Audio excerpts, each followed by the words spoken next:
I wanted to give a presentation about the global sports media rights industry, its current state, the key trends shaping it, and how technology really enabled progress to respond to these trends, and how it can help going forward. So that is roughly the agenda. I'll pick out the sort of 5 broad trends shaping the industry, and just show some examples of how tech was an enabler to this. So to kick it off, I mean, maybe a simple question. What are sports media rights? So sport media rights are essentially a license to broadcast a sports event in a particular territory or a region. These are normally sold by the federation or leagues themselves. Think about the English Premier League, the NBAs, the NFLs, the Formula Ones of the world. It can be sold by intermediary agencies, and then these are bought by media companies. Think about the likes of Sky, Eurosport, newcomers like DAZN, Amazon, companies that are now heavily buying into sports rights in this industry. These companies then monetize the sports rights by either charging the advertisers or charging a subscription fee if it's a paid platform. I think it's always good to start with, putting some dollar figures, some top line dollar figures on the industry. So, how much is this industry worth? So if we added up all the deals in 2020, it would come up to about $52 billion. That's roughly the size of the pie. US is by far the biggest market with 22 billion, and the UK coming in at second at $5 billion annually in sports rights sales. The other European markets such as France, Germany, Italy, Spain follow that. But as I mentioned, US by far the biggest market with about 40% share.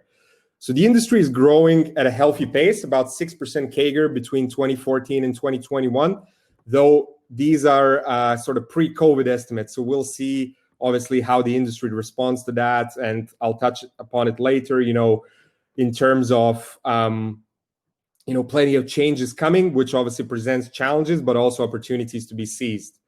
From a sports standpoint, I thought it would be interesting just to run through what are the key sports, what are the most valuable sports. So football is king, $20 billion in media revenue there.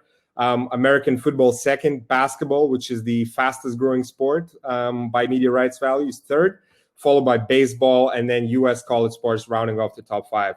So again, no surprise, U.S. being the biggest media market. The sports are also mostly American, with the exception of football at number 1, obviously the truly global sport. So that's kind of the state of the industry from very much a market and sports point of view. Another good indicator to check the health of the industry is media consumption, because we're obviously talking about sports media rights specifically and content. So, as we can see from the chart, in terms of minutes watched, the traditional TV consumption is actually going down. However, overall, people are watching more media than ever before, thanks to the growing internet consumption. So in total, we're about 40% more spending more time on watching media in 2020 than it was in 2011. So the industry is no doubt, constantly evolving, creating a challenge for the stakeholders to adapt. So as I mentioned at the start in the agenda, I picked out kind of 5 broad topics affecting the sports media in particular. So number 1, it's the change in consumption habits. So, while TV really remains kind of the preferred device to watch live sport, especially big events, think about like how you watch the World Cup games or Champions League games. Often you may be in a living room or somewhere with your friends watching it on the biggest screen possible. Consumption on the go has actually been rising consistently for quite some time now. So the delivery to customer had to adapt. There was also an incredible stat that 90% of UK sports fans are using second screen while watching sports these days. So it's either interacting with friends or checking Twitter, whatever other social media platform. More recently, there's the Gen Z dilemma. So this generation considers themselves as sports fans, However, they're a bit less avid. Their fandom is less avid compared to generations before, and their consumption is definitely different. In simplest terms, it's less about live and more about highlights or any other compelling short form content. This generation is also a lot more demanding in terms of engagement, but also things surrounding sports. So you're talking about, social issues surrounding sport, perhaps like a music scene, fashion scene, and less about the on-court, on-pitch product, so to speak. We saw like a rise of new content formats. No presentation about sport, and certainly sports media can go without a mention of esports. It got plenty of attention, plenty of viewership during the first COVID crisis, or when COVID started and everyone obviously started work from home, but also a lot of live sports were paused. Whether this surge in viewership and interest remains long-term, that remains to be seen, but it's very clear that this is a genre engaging the youngest of fans, and it's also something that almost all big rights holders are kind of trying themselves out in. The untapped value of non-live content, that provides plenty of new commercial opportunities. I think everyone heard about the success of Last Dance, the documentary about Michael Jordan and the Chicago Bulls in the 90s. But even short-form content, that's kind of been neglected a bit in terms of commercial value. And the value is projected to double in the next 4 years. It's a forecast made by the Two Circles agency. So there's plenty of stuff to explore there. Athletes are also becoming more of content creators, again, creating more opportunity for monetization, more opportunity for engagements for the whole industry and all the stakeholders there. Third, there's the kind of undeniable need for more personalization and localization. Research has found that over 60% of fans are willing to spend more money with the media companies if they could get a more personalized user experience. And there's also not only this kind of willingness to spend, but also like an expected standard, right? So, you see some Lithuanian basketball heroes in the picture. Myself as a fan, I'm expecting to find their content seamlessly, maybe pushed in a notification as soon as the game is finished. I'm expecting to find highlights on many platforms. And, that's kind of the standard on which the rights holder, like a sports league or a media company, has to deliver and does deliver these days. Number 4, there's more sports content than ever before. So it's getting cheaper and cheaper to produce, partly because of all those technology trends that I'm going to talk about later, but, automated production, AI production, all of that. Even lower tier leagues, new tournaments, amateur competitions are being filmed and streamed. So in turn, there's more content in the market than ever before. And they're all looking for commercial opportunities and market access. Last, but perhaps most importantly, the media market and the industry is getting more fragmented and more complex. So there's almost a change of guard, really, with the pay TV business getting tougher, mostly because of the cord-cutting trends in the world, while OTT is booming. So more and more services are popping up, trying to emulate the success of Netflix and Prime.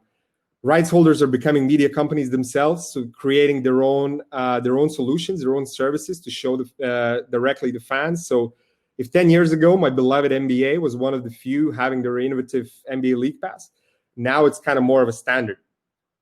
And going forward, there's plenty of arguments that the future is hybrid, with the term that I like, the sort of fit for purpose packages, meaning that there will be more packages sold to more players, so less exclusivity, more liquidity, in order to serve the fans the best, which is at the core of this, right?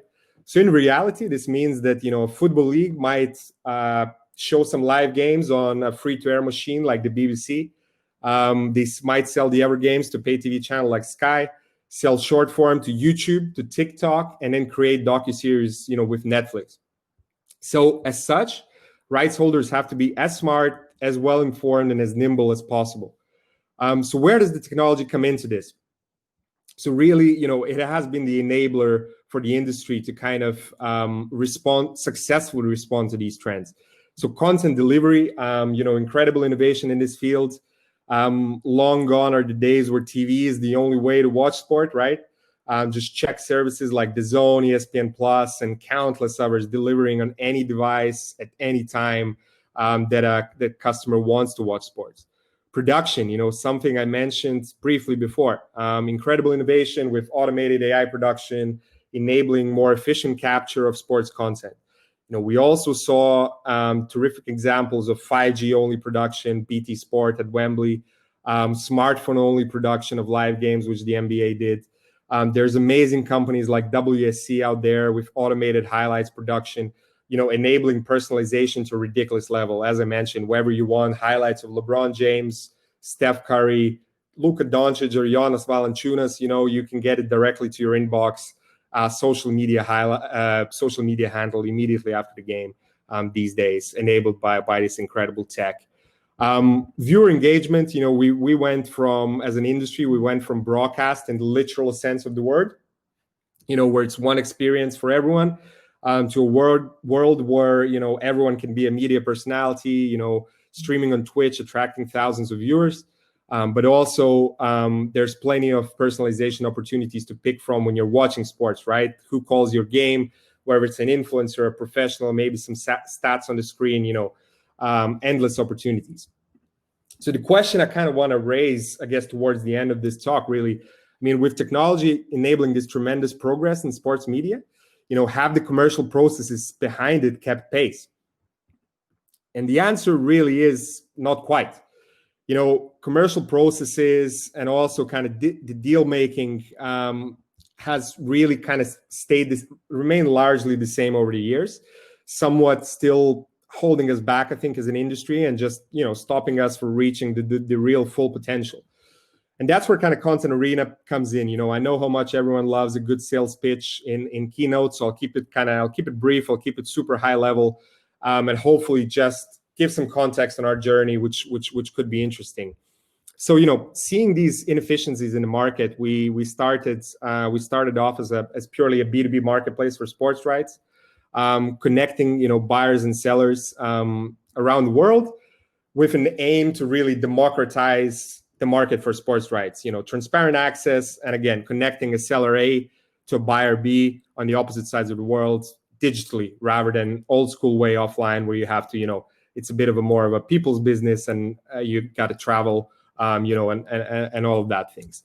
So this really evolved since that, and we became this kind of one digital tool for sales and management, right?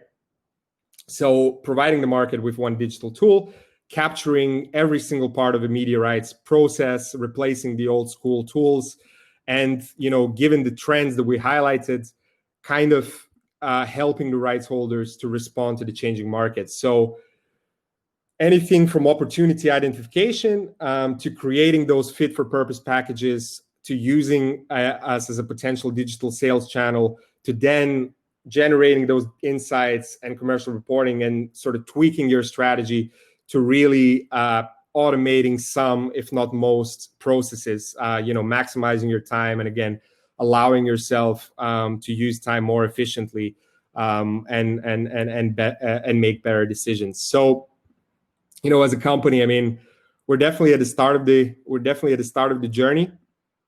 There's no question about that. But we're already seeing that a better connected market, with less process inefficiencies and more informed decisions, eventually will lead to increased growth for the industry we all love. So, at the end of the day, that's not rocket science. So, thanks a lot. I can see that my 15 minutes are up literally in about 7 seconds. So, hopefully you found this interesting.